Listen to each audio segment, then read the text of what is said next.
අද මං හිතන්නේ විශේෂයෙන්ම ඔබතුමාටත් වැදගත් වෙයි මම මේ කියන කාරණාව කල්මුනේ රෝහලේ බරපතල අර්බුදයක් ඇති වෙලා තිබෙනවා විශේෂයෙන්ම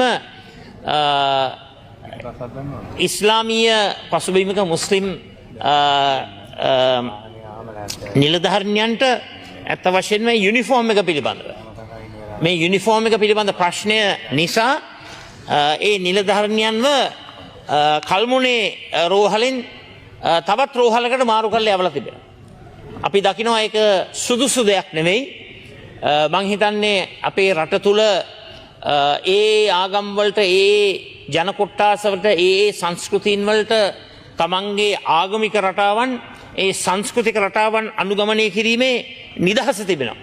ඒ නිසා වහාම අඩුම ගානේ නියෝජ්‍ය කතානායකතුමාගෙන් මම ඉල්ලීමක් කරනවා මේ කල්මුනේ රෝහලේ උද්ගත වෙලා තිබෙන මේ ගැටලුවට මේ ප්‍රශ්නයට මොකද අලුතෙන් බඳවාගත්ත අටෙන්ඩන්ස් 9 දෙනෙක්ව මේ තමන්ගේ යුනිෆෝම් එකේ හින්දා මාරු කරලා යවලා තිබෙනවා.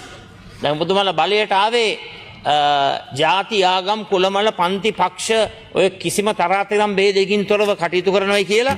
හැබැයි ඉතින් ඉස්ලාමීය ජාතික අටෙන්ඩන්ස් 9 දෙනෙක් තමන්ගේ යුනිෆෝම් එක පදනම් කරගෙන මාරු කරන එක ඔබතුමාලා මැතිවරණ වේදිකාවල ඉදිරිපත් කරපු ප්‍රතිපත්ති වලට සහ මුලින්ම පටහැනී කියන එක මම මේ අවස්ථාවේ කියන්න කැමතියි. ඒ නිසා විශේෂයෙන්ම මම ඉල්ලීමක් කරනවා මේ කාරණාව වෙතත් ඔබතුමාගේ අවධානය යොමු කරලා මේ ප්‍රශ්නය විසඳන්නට වහා කටයුතු කරන්න.